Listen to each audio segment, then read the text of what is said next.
Welcome to an extraordinary journey into the mysterious realm of reincarnation. Today we delve into a case that has baffled experts and intrigued skeptics alike. Imagine being murdered in this life and then being reborn just to bring your killer to justice. No, this isn't the plot of a Hollywood movie. This is a real incident that took place in India.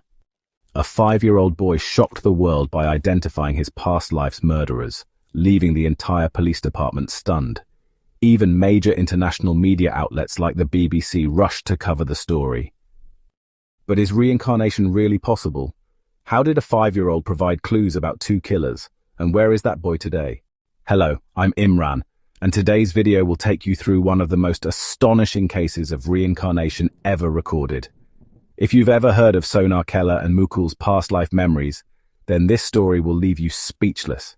Now, let's delve into the early life of Titu Singh and the unusual claims that surrounded him from a young age. His story begins in the quiet village of Bargaon, where whispers of his extraordinary memories started to spread. In December 1983, in Bargaon, a village 17 kilometers from Agra, a baby boy was born into the Singh family. He was named Titu Singh, the youngest among 6 siblings. Everything seemed normal until 1985, when Titu, just 2 years old, started speaking in a way no toddler should.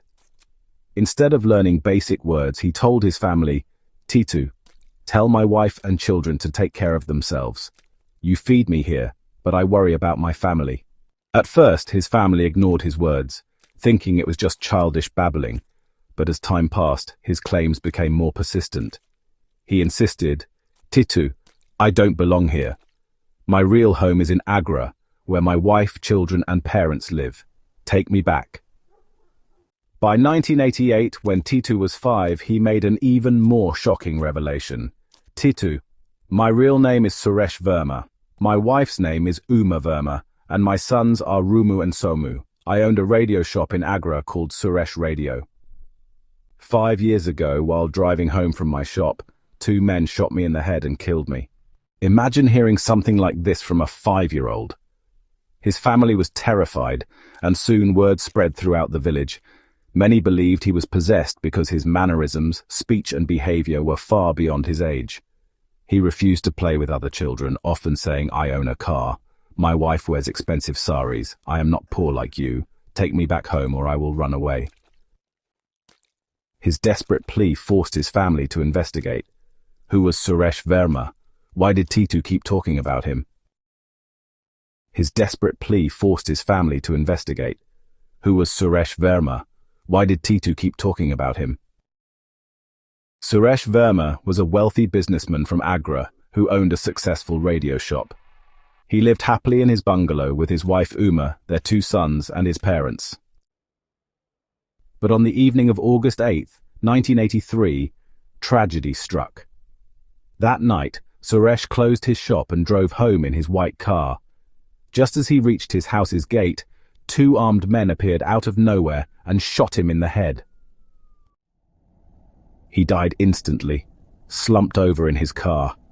The police launched an investigation, but despite their best efforts, they couldn't identify the killers. With no leads, the case was eventually closed. Then 4 months later, in a village 17 kilometers away, Titu Singh was born. But how did Titu know all these details? And was his past life's murder case ever solved? Stay tuned as we unravel this mind-blowing true story. When Titu's behavior became impossible to ignore, his father instructed his eldest son, Ashok, to go to Agra and investigate. He said, "Go and find out if there is actually a shop called Suresh Radios, and whether a man named Suresh Verma was murdered there. If Titu is lying, we need to take him to a doctor. But before that, let's verify his claims." Following his father's orders, Ashok set off for Agra's Sadar Bazaar with a friend. This was the location Titu had repeatedly mentioned as the site of Suresh Verma's shop. After searching for a long time without success, Ashok's friend suddenly spotted a shop sign. As they looked closer, their hearts pounded. There, in bold red letters on a white signboard, was Suresh Radios. Shocked, Ashok stepped into the shop, where he saw a woman inside. He nervously asked, "Is this Suresh Verma's shop?" The woman replied, "Yes, it was his shop. I am his wife. How can I help you?" Ashok then asked, "Is your name Uma?" The woman confirmed, "Yes, I am Uma Verma." The moment he heard her name, Ashok felt the ground slip from under his feet. He collapsed onto the shop floor, realizing that every word Titu had spoken was true. However, Uma Verma wasn't convinced. She listened to Ashok's story but remained skeptical. She said, "Yes, the details Titu has mentioned are accurate. But my husband's murder was widely reported in the newspapers. Maybe someone read about it and told Titu the story, and now he believes he is Suresh. Titu has been saying these things since he was 2 years old," he insisted. Determined to prove the truth, he made a request. "Please, Umaji, you and Suresh's parents should come to our village and meet Titu yourselves. I promise we won't reveal your identity to him. If he doesn't recognize you, I will personally bring you back to Agra and never bother you again." Uma was reluctant, but Suresh's parents agreed. After all, the hope of seeing their lost son again was too strong to ignore. The next day, Ashok and Suresh's family set out for Bargaon. Ashok didn't inform his own family in advance. When they arrived at Titu's house, it was midday. Titu was sitting with his mother, eating lunch. But the moment Suresh's family entered, Titu froze. His eyes widened in shock. Dropping his food, he ran towards Suresh's mother, hugged her tightly, and burst into tears. "Mother, you're here. I've waited so long. Please take me home. Tell father to take me away from here." Everyone in Titu's family was stunned, standing motionless in disbelief. Then Titu's eyes fell on Uma Verma. In an instant, the 5-year-old boy transformed. His expression and demeanor changed, as if he were a 40-year-old man. He wiped his tears, called Uma closer, and asked, "How are you, Uma? How are our sons?" Until this point, the situation was shocking, but still explainable. However, what happened next changed everything. Titu then asked, "Do you still take the kids to the Dolpur fair?" The moment she heard this, Uma's entire body went cold. This was a detail never mentioned in any newspaper.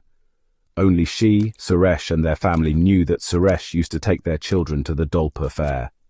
At that moment, Uma was convinced Titu was truly Suresh reborn. But one piece of evidence wasn't enough to prove reincarnation. To test him further, the families decided to take Titu to Agra for more verification. Ashok and his friend placed little Titu in a car and drove towards Sadar Bazaar. As they entered the area, Ashok instructed the driver to speed up, making it harder for Titu to recognize the shop. Would he still be able to find it? Despite the high speed of the car, something extraordinary happened. The moment they passed the alley where Suresh Radios was located, Titu suddenly shouted, "Wait, why are you going this way? My shop was in the previous alley. Turn the car around. I will take you there myself." Ashok was stunned. How could a boy who had never been to Agra before know the exact location of the shop? Such accuracy was only possible for someone who had traveled the same road thousands of times over the years. Suresh Verma had been murdered 5 years earlier, and in that time several things in the shop had changed. Its ceiling, furniture, and even the showcase arrangements. But as soon as Titu stepped inside, his demeanor changed completely. He looked around and said, "This showcase wasn't here before. When did you put it up, Uma? You even repainted the wall near the door and changed the lock on the cash counter." He behaved exactly like a long-absent shop owner returning after many years. Uma Verma was left speechless as she confirmed every single one of Titu's statements to be true. Suresh Verma had 2 sons, Somu and Romu, whom he dearly loved. To further test Titu, the boys were deliberately sent to play among a group of neighborhood children. Yet the moment Titu entered the locality, he immediately recognized his 2 sons among the other children. Overcome with emotion, he ran to them and hugged them with deep fatherly affection. Seeing this, Ashok, Uma, and Suresh's parents were moved to tears. Titu had effortlessly passed all 3 tests, and soon the news of this astonishing event spread like wildfire. Even though Titu's reincarnation story gained nationwide attention, Suresh Verma's killers were still at large. As the media frenzy around the case grew, it caught the attention of Professor N.K. Chadha from Delhi University. At that time, he was working alongside Dr. Ian Stevenson, a renowned reincarnation researcher from the University of Virginia. Upon learning about T2's case, Dr. Stevenson sent his associate, Dr. Antonia Mills, to Delhi to investigate. During her psychological analysis of T2, Dr. Mills asked him a critical question. Dr. Antonia Mills, do you remember who killed you in your past life? Without hesitation, T2 revealed the identity of the murderer. He stated that before dying, Suresh had seen one of his attackers, his own business partner, a man he trusted completely. What was even more shocking was that the Agra police believed T2's claim without question. They took Suresh's former business partner into custody and subjected him to intense interrogation. Then came a moment that shook the entire nation. The accused finally confessed. Yes, I killed Suresh Verma. I wasn't alone. There was another person involved. We both murdered him. However, the legal system wouldn't convict someone based on the testimony of a 5-year-old child claiming to be a reincarnated soul. The court demanded concrete evidence. Just when the case seemed stuck, something chilling happened.